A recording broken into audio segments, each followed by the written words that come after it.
నమస్తే welcome to our channel నేను సౌజన్య ఆంధ్రప్రదేశ్లో ప్రభుత్వ అధికారులు వైసీపీ కోసం ప్రచారం చేస్తూ ఉంటే ఈసీ ఏం చేస్తోంది గాంధారిలాగా వ్యవహరిస్తోందా అని చెప్పేసి కామెంట్స్ వస్తున్నాయి ఈ అంశానికి సంబంధించి మనతో మాట్లాడడానికి వారి విశ్లేషణని మనతో పంచుకోవడానికి ఈరోజు మనతో పాటు ఉన్నారు senior journalist senior political analyst CS Rao garu ఉన్నారు వారితో మాట్లాడదాం నమస్తే రావు గారు ఆంధ్రప్రదేశ్లో ప్రభుత్వ ఉద్యోగులే ప్రచారానికి వస్తున్నారు వైసీపీకి సంబంధించి సో అది కరెక్ట్ కాదని తెలిసినా కానీ వాళ్ళు చేస్తున్నా కానీ ఈసీ చూసి చూడనట్టు ఉంటుంది అంటే ఈసీ ఏమైనా గాంధారిలాగా వ్యవహరిస్తోందా అనేటువంటి కామెంట్స్ ఈడీ పైన వస్తున్నాయి సో దీని మీదే మీరేమంటారు సో రాష్ట్ర ఎన్నికల సంఘం రీసెంట్గా తీసుకున్నటువంటి చర్యలు ఏమైనా ఉన్నాయంటే ఏమి లేవు యథేచ్ఛగా ఎన్నికల కోడ్ని ఉల్లంఘిస్తున్నప్పటికీ కూడా వైఎస్ఆర్ కాంగ్రెస్ పార్టీ సంబంధించిన నేతల మీద కానీ వాలంటీర్ల మీద కానీ క్యాడర్ మీద కానీ చర్యలు తీసుకోవటం లేదు అనేది చాలా క్లియర్గా కనిపిస్తుంది.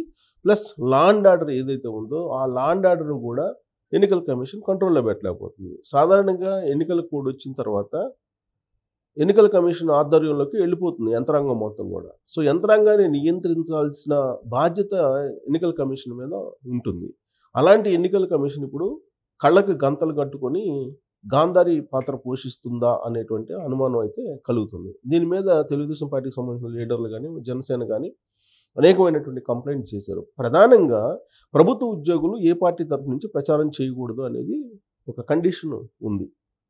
కానీ చంద్రశేఖర్ రెడ్డి అనే ప్రభుత్వ ఉద్యోగుల సంఘానికి సంబంధించినటువంటి నేత ఆయన సచివాలయంలో కూర్చొని అమరావతిలో రాష్ట్రంలో ఉన్నటువంటి గ్రామ వార్డు సచివాలయాలతోటి మానిటరింగ్ చేస్తూ వైఎస్ఆర్ కాంగ్రెస్ పార్టీకి అనుకూలంగా ప్రచారం చేస్తున్నాడు. ఆధారాలతో సహా రాష్ట్ర ఎన్నికల కమిషన్కి కంప్లైంట్ కూడా చేశారు ఆయన మీద. ఆయన ప్రచారం చేస్తున్నటువంటి ఫోటోలు కానీ ఆయన ప్రచారం చేసిన వీడియోలు కానీ ఆయన డైలీ కార్యకలాపాలు ఎలా ఉంటాయి అనే దాని మీద చాలా క్లుప్తంగా చాలా క్లారిటీగా స్పష్టంగా కంప్లైంట్ చేశారు ఎలక్షన్ కమిషన్కి. అయినప్పటికీ ఆయన మీద చర్యలు తీసుకుంది. ఎందుకు చంద్రశేఖర్ రెడ్డి అంత బలవంతుడా అని అంటే ప్రభుత్వ ఉద్యోగులకు సంబంధించిన సంఘం నేతలు ఎవరైతే ఉన్నారో ప్రధానంగా చెప్పుకోవాలంటే వెంకట్రామరెడ్డి, చంద్రశేఖర్ రెడ్డి, బండి శ్రీనివాసరావు, తర్వాత రాజు ఆయన రాజు వీళ్ళు ప్రధానంగా ఉంటారు ప్రభుత్వ ఉద్యోగుల తరఫు నుంచి నేతలుగా. సో వాళ్ళు ప్రభుత్వ ఉద్యోగులు నేతలుగా ఉంటూ వైఎస్ఆర్ కాంగ్రెస్ పార్టీకి ఇప్పుడు ప్రచారం చేస్తున్నారు. అందరు కాదు, ఇతను చంద్రశేఖర్ రెడ్డి అనే అతను ఇప్పుడు ఆల్రెడీ సూర్యనారాయణ అనే అతని మీద కేసులు కూడా పెట్టారు వైఎస్ఆర్ కాంగ్రెస్ పార్టీ ప్రభుత్వం, అంటే కోడ్ రాకముందే పెట్టారు. సరే మిగతా వాళ్ళు సైలెంట్గా ఉన్నారు. ఈయన మాత్రం చంద్రశేఖర్ రెడ్డి మాత్రం ప్రచారం చేస్తున్నాడు వైఎస్ఆర్ కాంగ్రెస్ పార్టీకి. ఆయన ప్రచారం చేయడంతో పాటు గ్రామ సచివాలయంలో ఉండేటువంటి ఉద్యోగుల్ని మానిటర్ చేస్తూ గ్రామాల్లోకి వెళ్ళి ఏ విధంగా వైఎస్ఆర్ కాంగ్రెస్ పార్టీకి అనుకూలంగా ప్రచారం చేయాలి అనేది ఒక దిశానిర్దేశం ప్రతిరోజు అమరావతి సచివాలయంలో మెయిన్ సచివాలయంలో ఉండి ఆయన మానిటరింగ్ చేస్తున్నారు అనేది ఆయన మీద ఉన్నటువంటి ప్రధానమైనటువంటి ఆరోపణ. అయినప్పటికీ కూడా ఆయన మీద చర్యలు తీసుకోవడానికి సాహసం చేయలేకపోతుంది రాష్ట్ర ఎన్నికల కమిషన్. కేవలం ఇదొక్క సంఘటనే కాదు, రీసెంట్గా ఎన్నికల కోడ్ వచ్చిన తర్వాత జరిగినటువంటి సంఘటనలు మనం తీసుకుంటే నంద్యాలలో మర్డర్ జరిగింది, ఒక ముస్లిం మైనారిటీని హత్య చేశారు. అలాగే ప్రకాశం జిల్లాలో ఒక ఎస్టీ నేతను హత్య చేశారు. దాంతోపాటు పల్నాడులో ఒక కారు తెలుగుదేశం పార్టీకి సంబంధించిన లీడర్ యొక్క కారు ధ్వంసం చేశారు. ఇన్ని సంఘటనలు జరిగినప్పటికీ లా అండ్ ఆర్డర్ని కంట్రోల్ ఎందుకు పెట్టలేకపోయారని చెప్పి రాష్ట్ర ఎన్నికల కమిషన్ పిలిచి ఎస్పీలతో మాట్లాడింది, కానీ ఎలాంటి చర్యలు తీసుకోవాలి ఇప్పటి వరకు కూడా. తీసుకోకపోగా ఇప్పుడు జరుగుతుంది ఏంది, రాష్ట్రంలో వాలంటీర్ల వ్యవస్థ అనేది ఎన్నికల ప్రక్రియకు దూరంగా ఉండాలనేది ఆల్రెడీ ఆర్డర్స్ ఇచ్చింది, సుప్రీంకోర్టే ఆర్డర్ ఇచ్చింది. అయినప్పటికీ కూడా ఎన్నికల కోడ్ వచ్చిన తర్వాత కూడా వాలంటీర్ల వ్యవస్థ చాలా చురుగ్గా చాలా వేగంగా పనిచేస్తుంది గ్రౌండ్ లెవెల్లో వైఎస్ఆర్ కాంగ్రెస్ పార్టీకి అనుకూలంగా. వాలంటీర్లే నన్ను గెలిపించాలి అని చెప్పి జగన్మోహన్ రెడ్డి మరోవైపు చెప్తున్నారు. ఆయన సిద్ధం సభలకు మొత్తం కూడా వాలంటీర్లకి బాధ్యత అప్పచెప్పారు. ప్లస్ డ్వాక్రా వాళ్ళని ఖచ్చితంగా తీసుకురావాలి, నిర్బంధంగా తీసుకురావాలని చెప్పి కండిషన్స్ పెట్టి మెప్మా ఉద్యోగులకి అందరికీ కండిషన్స్ పెట్టి వాలంటీర్లు తీసుకొస్తున్నారు. ఇప్పుడు సిద్ధం సభలు సక్సెస్ అవుతున్నాయని చెప్పి చెప్తున్నారు. ఎలా సక్సెస్ అవుతున్నాయని చెప్తున్నారంటే మొత్తం గ్రామ స్థాయిలో ఉండేటువంటి వాలంటీర్లు వాళ్ళకి టార్గెట్ పెట్టి వాళ్ళ చేత జనాలు తరలించడం, అలాగే డ్వాక్రా సంఘాలు ఏదైతే ఉన్నాయో ఆ డ్వాక్రా సంఘాలను పిలిపించడం, వాళ్ళు ఖచ్చితంగా రావాలని కండిషన్స్ పెట్టడం, లేదంటే మీకు రాబోయేటువంటి రోజుల్లో ప్రభుత్వం మళ్ళీ మేమే వస్తాం, మీకు రుణాలు ఇవ్వం, లేదంటే మీకు బెనిఫిట్స్ కట్ చేస్తాం, ఇలాంటివన్నీ కూడా చెప్పి వాళ్ళని తీసుకొస్తున్నారు. అంటే డైరెక్ట్గా కానీ ఇండైరెక్ట్గా కానీ వాలంటీర్ల వ్యవస్థ వైఎస్ఆర్ కాంగ్రెస్ పార్టీకి అనుకూలంగా వ్యవహరిస్తుంది అనేది చాలా క్లియర్గా అర్థమవుతుంది. అలాగే దీంతో పాటు ఎన్నికల కమిషన్ సంబంధించినటువంటి కోడ్ వచ్చిన తర్వాత కొంతమంది అధికారులు, ఆర్టీఓ స్థాయి అధికారులు కూడా వైఎస్ఆర్ కాంగ్రెస్ పార్టీకి అనుకూలంగా వ్యవహరిస్తున్నారనేది చంద్రబాబు నాయుడే తన ప్రజాగళ సభలో చెప్పడం జరిగింది.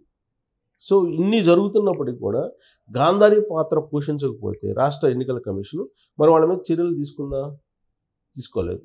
ఇవాళ కూడా జగన్మోహన్ రెడ్డి ఏది చెప్తే అది వింటున్నారు అధికార యంత్రాంగంలో ఉండేటువంటి కొంతమంది, అటు పోలీస్ శాఖ కానీ లేదంటే ఐఏఎస్లు ఐపీఎస్లు కానీ కొంతమంది ఆయన ఏది చెప్తే అది చేస్తూ ఉన్నారు అని చెప్పి చెబుతున్నారు. పైగా ఎన్నికల కోడ్ రావడానికి ఒక 2-3 రోజులు ముందుగా వాళ్ళకి కావాల్సినటువంటి కాంట్రాక్ట్స్కి బిల్స్ క్లియర్ చేసుకున్నారు.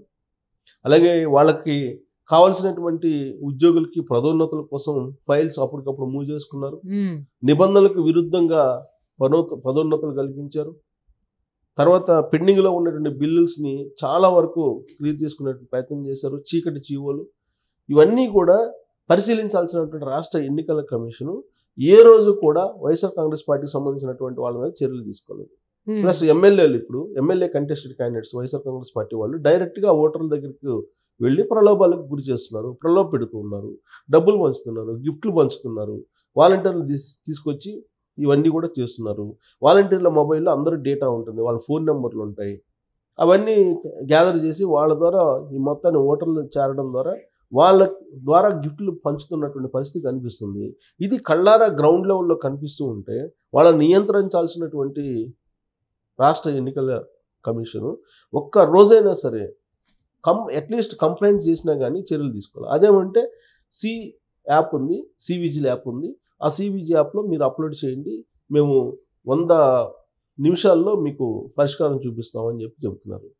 ఆ సివిజిల్ యాప్లో కంప్లైంట్ చేసినటువంటి వాళ్ళ పేర్లు గోప్యంగా ఉంచాలి. కానీ వాళ్ళు గోప్యంగా ఉంచకుండా ఎవరు కంప్లైంట్ చేశారో వాళ్ళ పేర్లు చెప్తున్నారు.